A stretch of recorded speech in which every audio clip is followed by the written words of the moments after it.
अस्सलामुअलैकुम दोस्तों, आज मैं आपके लिए एक बहुत ही लाजवाब रेसिपी लेकर आई हूँ। आज की रेसिपी इतनी मज़ेदार है कि एक बार अगर आप मेरे बताए गए तरीके से ये सालन बनाकर खा लेंगे तो यकीनन आप उंगलियां चाटने पर मजबूर हो जाएंगे। इतना लजीज ये सालन बनके तैयार होगा और ऐसी ऐसी टिप्स एंड ट्रिक्स आपको बताऊंगी कि आपको आज से पहले किसी ने नहीं बताई होंगी। तो जी जनाब, आज हमने बनाया है देगी स्टाइल आलू कोफ्ते का सालन। मक्खन की तरह एकदम सॉफ्ट इसके मुलायम से कोफ्ते बने, अंदर से हार्ड नहीं है, ना तो ये बनाते टाइम फटेंगे।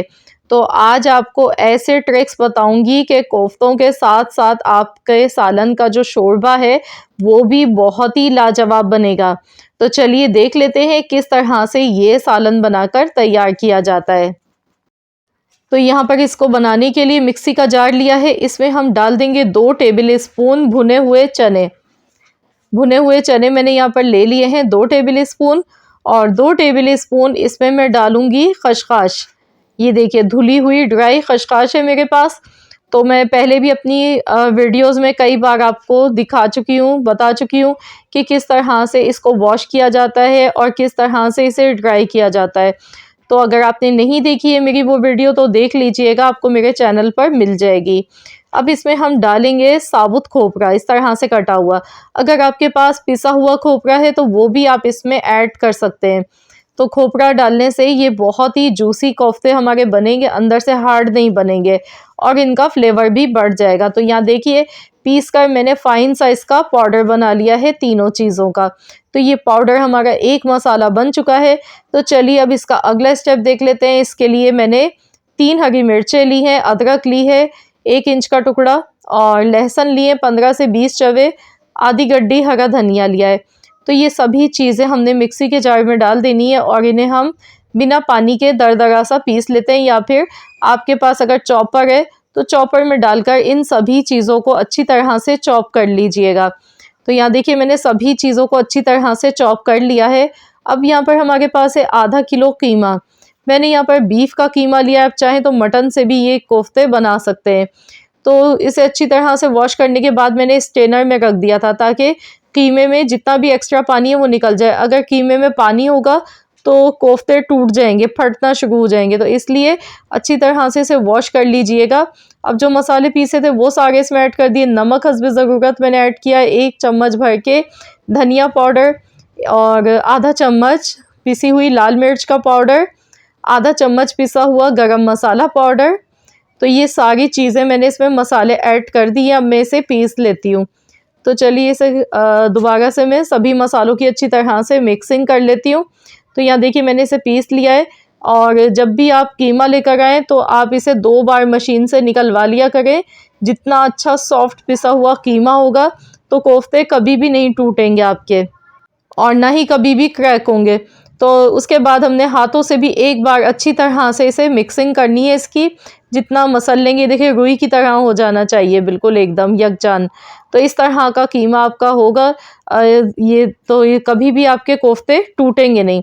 हाथों को गीला कर लीजिएगा पानी से, और जितना पोर्शन आपको लेना है कोफ्ते का, अगर आप छोटे बना रहे हैं या बड़े बना रहे हैं तो उसी हिसाब से आप यहाँ पर इतना ही पोर्शन लेंगे और इस तरह से इसे गोल शेप देंगे। तो इसमें बिल्कुल भी क्रैक नहीं होना चाहिए कहीं भी। अच्छी तरह से इसे इस तरह से देखिए हमने सेट कर लिया है। और ये देखिए कितना अच्छा सा मुलायम सा कोफ्ता ये बनके तैयार हुआ है, कहीं भी इसमें क्रैक नहीं है। तो इसी तरीके से बाकी कोफ्ते भी हम बनाएंगे। तो चलिए एक कोफ्ता मैं आपको मज़ीद और बना के दिखा देती हूँ। हाथों को पहले गीला कर लीजिएगा और इस तरह से कीमे का पोर्शन लेंगे और इसे अच्छी तरह से इस तरह से सेट करते जाएंगे। ये देखिए बहुत ही इजीली हो जाते हैं। बस थोड़ा सा इस चीज़ का आपको ख्याल करना है कि इसमें कोई भी क्रैक वगैरह ना बने। अगर इसमें क्रैक होंगे तो फिर ये डेफिनेटली जब आप इन्हें पकाएंगे तो ये टूट जाएंगे या फट जाएंगे, तो वो दिखने में अच्छे नहीं लगेंगे। तो इस तरह बिल्कुल एकदम चिकने कोफ्ते ये बना के तैयार करने हैं। तो ये देखिए आधा किलो कीमे में हमारे 11 कोफ्ते बन के तैयार हुए हैं। मैंने थोड़े बड़े साइज़ के कोफ्ते बनाए। तो यहाँ पर आप चाहें तो आप इन्हें 1 से 2 महीने के लिए फ्रीज़ भी कर सकते हैं। आप फ्रीज़र में रख दें, जब ये थोड़े से हार्ड हो जाएं तो आप इन्हें किसी भी जिप लॉक बैग में डालकर आप इन्हें स्टोर कर सकते हैं 2 महीने के लिए। तो चलिए इसका सालन बनाना शुरू करते हैं। तो यहाँ हम देख लेते हैं, यहाँ पर 2 मीडियम साइज़ के मैंने आलू लिए। आलू को इस तरह लंबाई में काट के मैंने रख लिया है बड़े बड़े पीसेस में। और यहाँ पर मैंने फ्राइड अनियन ले ली है, तली हुई प्याज।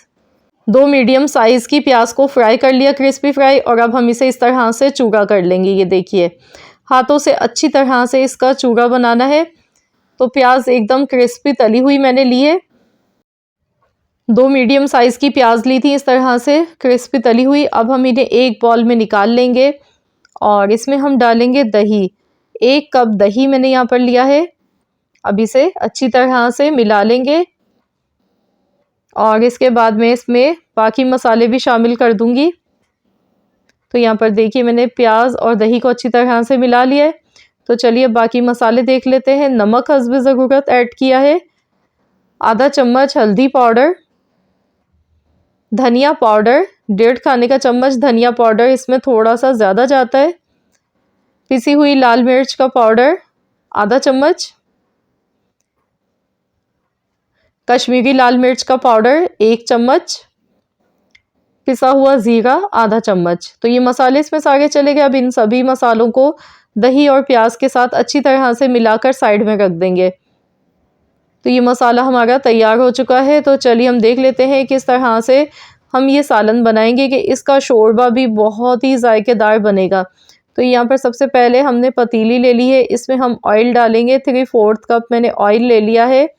अब हमने क्या करना है, जो आलू हमने काट कर रखे थे, सबसे पहले हम आलू को अच्छी तरह से यहाँ पर फ्राई करेंगे। इतना फ्राई करना है आलू को कि इस पर रेड कलर के निशान आ जाए। तो अच्छी तरह से आलू को फ्राई कर लीजिएगा। इस तरह से फ्राई करके जब हम आलू कोफ्ते में डालेंगे तो आलू बहुत ही मज़े के लगेंगे इस तरह से। तो यहाँ देखिए कितना खूबसूरत सा इनका गोल्डन कलर आ चुका है। तो चलिए हम इन्हें निकाल लेते हैं। तो ये देखिए, आलू मैंने इस तरह से कितने खूबसूरत से कलर आने तक फ्राई किए हैं। तो इसी तरह से आप भी जब इनका कलर खूबसूरत सा आ जाए, इतना ही आपने फ्राई करना है आलू को। इस तरह आलू का जो कच्चापन होता है वो भी ख़त्म हो जाता है। अब जो बाकी बचा हुआ ऑयल है, इसमें साबुत गरम मसाले डालेंगे। 1 बादियान का फूल, 3 छोटी इलायची, 2 बड़ी इलायची और 2 तेज़पात के मैंने पत्ते लिए हैं। साथ ही में हम यहाँ पर 1 चम्मच भर के लहसुन अदरक का पेस्ट इसमें ऐड कर देंगे। अच्छी तरह से मिला लेंगे इसे। बस थोड़ी सी देर इसे फ्राई कर लेंगे कि लहसुन का और अदरक का जो कच्चापन है वो ख़त्म हो जाए। तो यहाँ देखिए बड़ी ज़बरदस्त सी खुशबू आ गई है लहसुन, अदरक और गरम मसालों की। सभी चीज़ें अच्छी तरह से क्रैकल हो चुकी हैं। तो अब हमने क्या करना है, इसमें हम डाल देंगे जो हमने दही और मसाले मिलाकर रखे थे सारे। तो वो सारे मसाले इसमें ऐड कर देते हैं। गैस का फ्लेम मैंने अभी बंद कर दिया है। अगर बहुत तेज़ गरम ऑयल में दही आप डालते हैं इस तरह से तो वो फट जाता है। तो यहाँ पर मैंने पहले गैस का फ्लेम बंद कर दिया, उसके बाद मैंने ये मसाले इसमें ऐड कर दिए और गैस का फ्लेम यहाँ पर दोबारा से ऑन कर लेंगे। इस तरह से गोल गोल इसमें चम्मच चलाते रहेंगे, इसे फेंटते जाएंगे ताकि दही इसमें फटे नहीं। तो ये देखिए, मसाले को अब हमने अच्छी तरह से भूनना है। बॉल में जो मसाला लगा हुआ रह गया था तो इसमें थोड़ा सा पानी ऐड करके मैंने ये भी इसमें शामिल कर दिया है। तो अब हम इसे अच्छी तरह से पकाएंगे जब तक कि मसाला अच्छी तरह से भून नहीं जाता है। तो यहाँ देखिए, मैंने अच्छी तरह से मसाले को भून लिया है। देखिए कितना खूबसूरत सा कलर आ चुका है। ये देखिए, अब हम इसमें कोफ्ते शामिल कर देंगे। तो आपकी मर्ज़ी, आप चाहें तो कोफ्ते फ्राई भी कर सकते हैं, लेकिन मैं तो यही सजेस्ट करूँगी कि कोफ्ते फ्राई करने की आपको बिल्कुल भी ज़रूरत नहीं। आप इसी तरह से डाल के बनाएं तो ये ज़्यादा अच्छे बनते हैं। तो अभी मसाला जो हमने भूना था इसमें डालें और साथ में मैंने यहाँ पे आधा कप पानी का शामिल किया है ताकि कोफ्ते जले नहीं या मसाला नहीं नीचे से लग जाए। तो इसलिए मैंने इसमें थोड़ा सा पानी ऐड कर दिया। अब मैंने इसे दम पर लगा दिया है, बिल्कुल हल्की आंच पर। 6 से 7 मिनट के लिए हम इसे पकने देते हैं। तो यहाँ पर टोटल 7 मिनट हो चुके हैं। तो चलिए हम देख लेते हैं। तो अभी हमने एकदम चम्मच नहीं चलाना है, पहले इस तरह से देखना है। तो ये देखिए, कोफ्ते हमारे माशाल्लाह अल्हम्दुलिल्लाह सेट हो चुके हैं। तो अब इसे चम्मच चला के हम देख लेंगे। ये देखिए, टूट नहीं गए, बिल्कुल सही हमारे एकदम परफेक्ट ये कोफ्ते बन चुके हैं और मसाले में भी अच्छी तरह से ये पक चुके हैं। ये देखिए, अब इसमें जो तले हुए आलू थे वो शामिल कर देंगे इस टाइम पर। और इसे भी अच्छी तरह से मिला लेंगे। अब हम इसमें पानी डालेंगे, इतना पानी डालेंगे जितना आपको शोरबा चाहिए उसी हिसाब से इसमें हम पानी डालेंगे। जो इस तरह का ये सालन की जो मैंने रेसिपी बताई है इसमें बहुत ज़्यादा गाढ़ा शोरबा अच्छा नहीं लगता है, तो थोड़ा सा पतला शोरबा होगा तो जायका भी अच्छा बनेगा इसमें। इसी तरह की कंसिस्टेंसी आपने रखनी है, मैं आपको दिखा देती हूँ। ये देखिए इस तरह का शोरबा होना चाहिए, ना बहुत ही ज़्यादा गाढ़ा ना बिल्कुल पतला पानी की तरह। तो थोड़ा सा मीडियम शोरबा इसका रखिएगा तो अच्छा लगेगा, खाने में मज़ा आएगा आपको। तो चलिए कवर कर देते हैं। बिल्कुल हल्की दम वाली आंच पर मैं इसे 20 से 25 मिनट के लिए पकाऊंगी, ताकि इसमें कोफ्तों का जितना भी फ्लेवर है वो शोरबे में निकल कर आ जाए और आलू भी अच्छी तरह से गल जाए। तो यहाँ पर देख लीजिए 20 से 25 मिनट तकरीबन हो गए हैं और कोफ्ते भी अच्छी तरह पक चुके हैं और आलू तो इतने ज़बरदस्त गल गए कि चम्मच लगाते ही टूट गए। ऊपर से पिसा हुआ गरम मसाला पाउडर मैंने ऐड किया है 1 चम्मच, बारीक कटा हुआ हरा धनिया, हरी मिर्चें शामिल कर देंगे और अच्छी तरह से सभी चीज़ों को मिला लेंगे।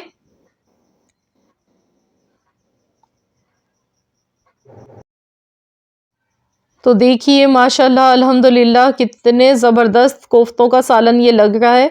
आलू कोफ्ते का बहुत ही मज़ेदार सा और बहुत ही यूनिक सा ये सालन बन के तैयार हुआ है, जिसका शोरबा भी बना है बहुत ही लाजवाब जायकेदार।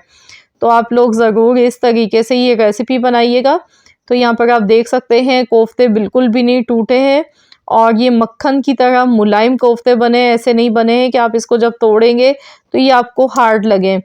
तो आप इसे नान, चपाती, पराठों के साथ खा सकते हैं या चावल के साथ भी खा सकते हैं, जैसे आपका दिल चाहे आप ये बनाकर ये सालन एंजॉय कर सकते हैं। तो ज़रूर इस रेसिपी को ट्राई कीजिएगा। अपना फीडबैक मुझे कमेंट्स के ज़रिए ज़रूर दीजिएगा। बताइएगा कि आप सबको कैसी लगी है आज की मेरी ये रेसिपी। आई होप कि रेसिपी ज़रूर पसंद आई होगी। रेसिपी अच्छी लगी है तो प्लीज़ इस वीडियो को लाइक कर दीजिएगा, शेयर भी कर दीजिएगा। चैनल पर नए हैं तो चैनल को सब्सक्राइब कर लें। मिलते हैं इंशाअल्लाह ताला नेक्स्ट रेसिपी के साथ। तो जब तक के लिए अल्लाह हाफ़िज़।